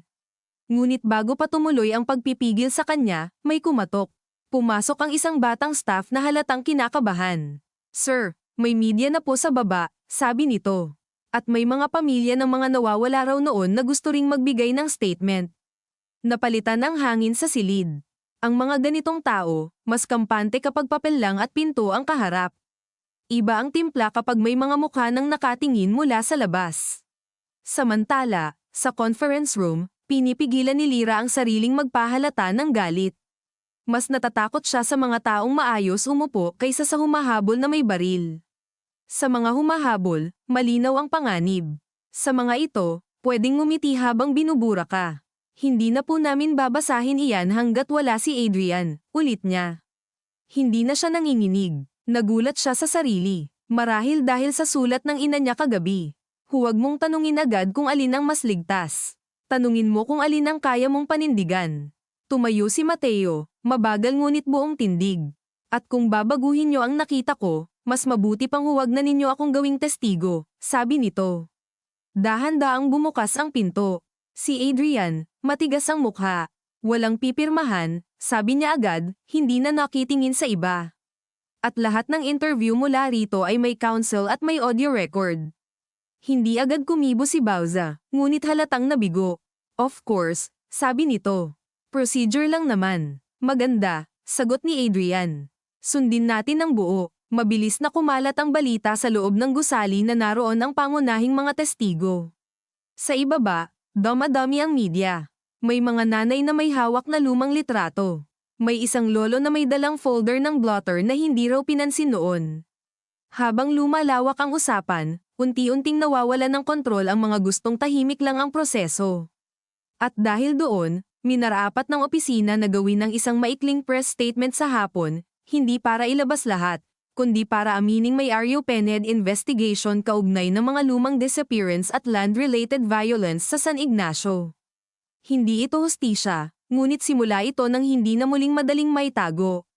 Ayaw sanang isama si Mateo at Lyra sa harap ng media, ngunit nang marinig ni Lyra na baka i-frame na naman ang kaso bilang historical irregularity imbes na pagpatay at pagtatakip, may kung anong tumayo sa loob niya. "Sasama ako," sabi niya kay Adrian. "Hindi kailangan," tugon nito. "Kailangan sa akin," sagot niya. "Buong bayan, buong probinsya, narinig na pangalan ko bilang anak na nakapatay daw sa ama. Hayaan mo naman akong gamitin ang bibig ko para sa totoo." Tiningnan siya ni Adrian ng matagal, saka tumingin kay Mateo. Hindi nagsalita ang ama niya kaagad. Ngunit sa huli, tumango ito. "Basta hindi ka magsasalita para sa akin," sabi nito. "Magsasalita ka para sa sarili mo." Bahagyang kumirat ang lalamunan ni Lyra sa simpleng pahintulot na iyon. Sa mini press room ng tanggapan, mainit ang ilaw at masikip ang hangin. Naroon ang ilang camera, cellphone ng mga local vlogger, at mga reporter mula sa regional papers.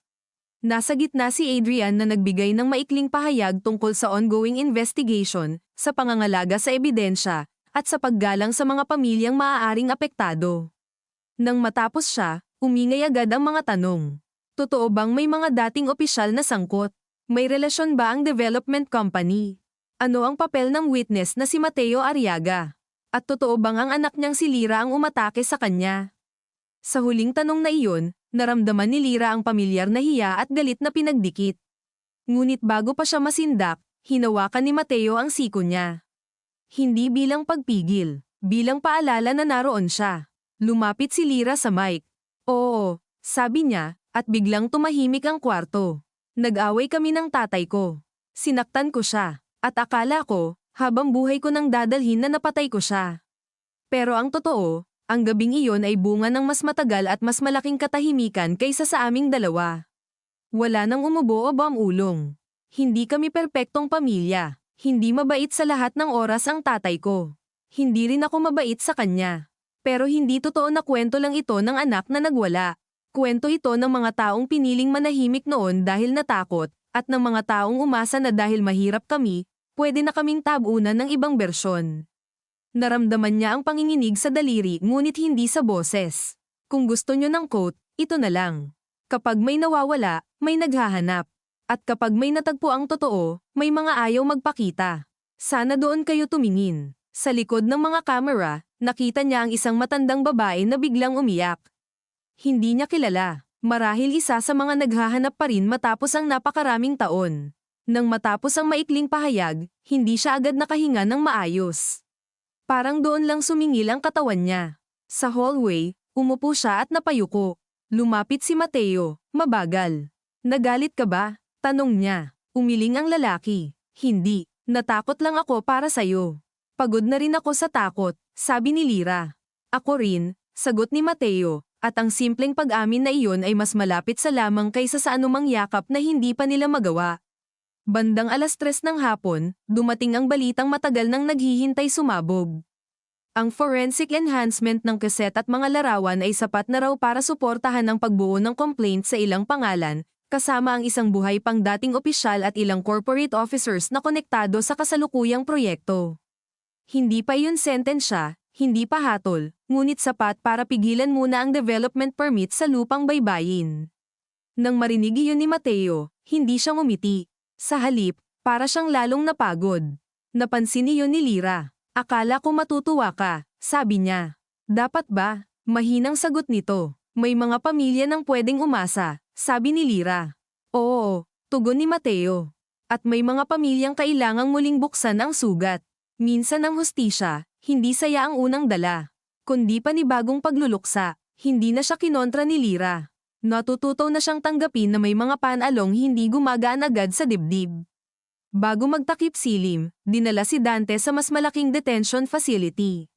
Bago siya isakay, humiling siyang makausap si Mateo ng saglit. Maraming nagatubili, ngunit sa huli ay pumayag si Adrian basta may kasama at kita ang lahat. Sa likod ng sasakyan ng escort, magkatapat na tumayo ang dalawang lalaki. Ang isa ay ama na nagkubli sa takot. Ang isa ay anak ng mamamatay taong lumaki sa anino ng kasalaanang hindi kanya ngunit pinangalagaan niya rin. Hindi ako humihingi ng tawad para sa tatay ko, unang sabi ni Dante. Wala naman iyong silbi. Tumango si Mateo. Hindi nga, humihingi ako ng tawad sa ginawa ko sa inyo at sa anak mo. Matagal bago sumagot si Mateo. Hindi ko alam kung kaya kitang patawarin. Hindi ko rin naman alam kung karapat-dapat ako. Tahimik ang ilang segundo. Saka nagsalita si Mateo ng mas mababa ang boses. Pero alam kong kung gusto mong matapos kahit kaunti ang minana mong dumi, huwag kang uurong sa statement mo. Bahagyang ngumiti si Dante, pagod at malungkot. Hindi na ako uurong. Pagod na rin akong maging tagalinis ng libingang hindi ko naman dapat binantayan. Nang umalis ang convoy, nanatili si Mateo sa parking lot ng ilang saglit. Lumapit si Lyra. Anong pakiramdam? Tanong niya. Tumingin siya sa papalayong sasakyan. Parang may isang pinto nang nabuksan, sabi niya. Pero hindi ibig sabihin nun maliwanag na agad ang loob. Sumapit ang gabi na may manipis na ambon at kaunting lamig mula sa aircon ng gusali nang ihatid sila ni na Adrian pabalik sa bayan.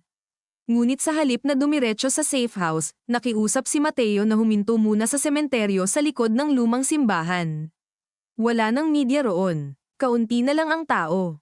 Ang putik sa pagitan ng mga nicho ay basa pa sa ambon, at may ilaw mula sa poste sa kanto na hindi sapat para takasan ang dilim ngunit sapat para hindi katuluyang matisod. Naglakad sila ni Lyra patungo sa puntod ni Elena. Naiwan sa may tarangkahan sina Adrian at Raul, parehong marunong umatras kapag hindi sila kailangan sa isang eksenang hindi na para sa kanila. Tumigil sina Mateo at Lyra sa harap ng simpleng lapida na matagal nang kupas ang mga letra. Walang bulaklak, walang kandila, tanging mga daong nil-iPad at lumang bakas ng ulan. Si Mateo ang unang yumuko at naglinis ng mga damong tumubo sa gilid. Hindi ako madalas bumisita, sabi niya. Napansin ko, sagot ni Lyra. Hindi iyon sambat. Katotohanan lang. Akala ko noon, kapag iniiwasan ko ang puntod niya, hindi ako lulubog. Lalo ka lang yata lumubog. Napahinto siya. Saka tumango. Oo, inilabas ni Lyra ang sulat at ang singsing. Nakita ko na ang iniwan niya. Napalunok si Mateo. Masakit ba? Oo, sagot niya. Pero hindi kagaya ng dati. Hindi dahil nananakit, kundi dahil malinaw. Tumayo ng tuwid si Mateo at humarap sa puntod. Elena, bulong niya, ngunit sapat para marinig ni Lyra, hindi ko nagawa lahat ng gusto mong gawin ko. Pero sinusubukan ko na ngayong huwag nang magtago. Naramdaman ni Lyra ang pagkirot sa mata. Hindi siya relihiyosong tao. Hindi rin siya naniniwalang may biglaang himala dahil lang nasa sementeryo ka. Ngunit sa gabing iyon, may kakaibang katahimikan sa pagitan nilang mag-ama. Hindi pa kapatawaran ng buo. Hindi pa paghilom. Pero may espasyong nalinis kung saan pwede na sigurong tumubo ang mas totoo kaysa dati. Pa, sabi niya, tumingin sa lapida bago sa lalaki, kapag natapos ang unang bugso nito anong gagawin natin sa lupa? Napabuntong hininga si Mateo. Matagal niya iyong inisip, kahit hindi niya masabi. Hindi ko na gustong akuin mag-isa ang sagot, sabi niya. Kung mapapatunayan ang lahat at mapoprotektahan ang lugar, gusto kong ipaubaya sa tamang proseso. Baka gawing memorial. Baka ilaan sa mga pamilya ng nawawala. Baka hindi na sa atin iyon ng buo. Tumingin siya kay Lyra. Masakit sa akin tanggapin. Pero baka iyon ang pinakamalapit sa tama. Napaisip si Lyra. Dati, pera lang ang nakikita niya sa lupa. Tapos lihim. Tapos dugo. Ngayon, unang beses niyang nakita ito bilang isang bagay na hindi pag-aari kundi pananagutan. Ayoko na ring ibenta lang, sabi niya. Pero ayoko ring sambahin ito na parang utang natin sa mga patay. Gusto kong may mabuhay naman dahil dito. Anong ibig mong sabihin? Hindi ko pa alam ng buo, sagot niya. Pero baka pwedeng may bahagi para sa mga pamilya. May bahagi para sa baybayin. Baka pwedeng may learning center o livelihood. Hindi ko alam. Basta ayoko nang may yumayaman sa katahimikan ng iba. Saglit siyang tinitigan ni Mateo. At sa unang pagkakataon sa mahabang panahon ay nakita niya ang anak hindi bilang batang kailangang ikubli sa delubyo, kundi bilang taong may sariling isip na kayang magdesisyon sa gitna mismo ng sakit. Mas matapang ka sa amin ng nanay mo, sabi niya. Umiling si Lyra. Hindi, mas pagod lang siguro akong matakot. Mula sa tarangkahan, bahagyang umubo si Raul bilang paalala na may oras at may kailangang balikan. Ngunit paglapit nila ni Adrian, may iba na ang tindig ng mag-ama. Pareho pa ring pagod, pareho pa ring sugatan, pero hindi na kasing layo ng mga unang gabing halos hindi sila makatingin sa isa't isa. Kailangan na nating umalis, sabi ni Adrian. Bukas, may formal filing at posibleng protective custody hearing. At panibagong mahabang araw, dagdag ni Raul. Oo, sabi ni Lyra. Pero hindi na gaya ng dati. Nang makasakay sila pabalik sa bayan, dumaan ang sasakyan sa may dalampasigan. Madilim na roon. Tanging ilaw ng ilang bangka at ng malayong poste sa pier ang makikita. Ngunit kahit malayo, alam ni Lyra kung nasaan ang lupang pinagmulan ng lahat. Hindi siya nakaramdam ng pagmamayari.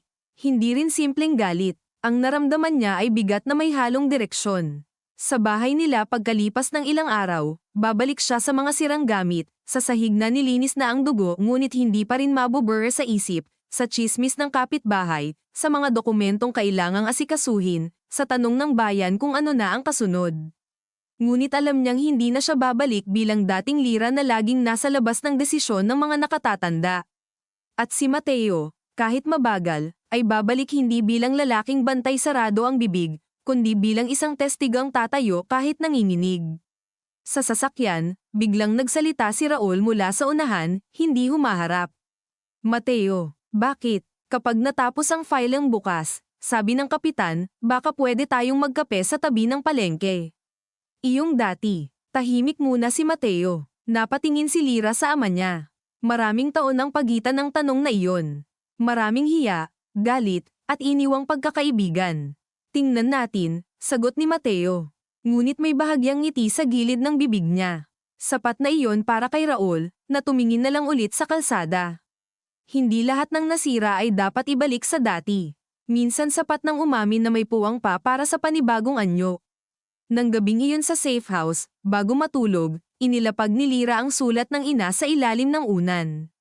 Hindi para itago, kundi para maalala na may boses na umabot sa kanya mula sa katahimikan at nagturo kung paano mamili. Sa kabilang kama, narinig niya ang mahinang pag-ubo ng ama. Lyra, tawag nito sa dilim.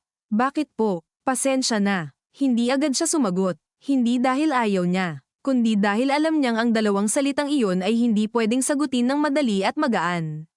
Masyado nang marami ang nasira para sa simpleng okay lang. Ngunit masyado na rin silang pagod para magsinungaling pa. Hindi pa kita kayang patawarin ng buo, sabi niya sa dilim. Alam ko, sagot ni Mateo. Pero ayoko ring mawala ka ulit sa akin, dugtong niya. Tahimik, tanging tunog ng electric fan at malayong busina mula sa highway ang maririnig. Hindi ako mawawala, sabi ni Lyra sa wakas. Pero kailangan mong manatili. Narinig niya ang mahinang buntong hininga ng ama niya, parang may tinanggap itong utos na matagal nang dapat narinig. Mananatili ako, sabi ni Mateo. At sa payak na pangakong iyon, walang garantiya ng madaling bukas, walang pangakong walang aatras, walang ilusyon na magiging malinis na ang lahat. Ngunit may isang bagay na sa wakas ay naitayo sa gitna ng lahat ng pagkasira. Hindi kapayapaan, hindi pa, kundi tiwalang nagsisimula pa lang, mahina, sugatan, at totoong-totoo. Sa labas, patuloy ang buhay ng bayan. Magbubukas uli ang palengke sa umaga. Bibiyahe ang mga jeep sa parehong ruta. May mga batang papasok sa eskwela na walang alam sa kasaysayang naghuhukay sa ilalim ng lupang danaraanan nila. May mga nanay na magtitinda ng isda. May mga opisyal na magsusuot ng malinis na polo para humarap sa kamera. May mga abogadong mag-iingat sa salita. At may mga pamilyang muling hihinga ng mabigat dahil sa lumang sakit na pinilit mabigyan ng pangalan. Hindi nito ibabalik ang mga patay. Hindi nito buburahin ang kasalanan ng mga nabuhay ng matagal sa katahimikan. Ngunit sa bayan ng San Ignacio, kung saan Daisy sapat na ang bulong para ibaon ang totoo, may isang gabing natapos na hindi sa pagsara ng sugat kundi sa pag-amin na naroon ito, bukas, at hindi na muling tatakpan ng buhangin lang. At sa gitna ng gabing iyon, magkatabi ngunit hindi dikit, mag-ama na minsang muntik ng magpatayan sa galit at pagtatago ay natulog ng may isang bagong uri ng pangamba. Hindi na iyong takot na mabunyag ang lihim, kundi takot na hindi kayanin ang bigat ng totoo. Ngunit sa unang pagkakataon, iyon ang takot na pinili nilang harapin ng magkasama.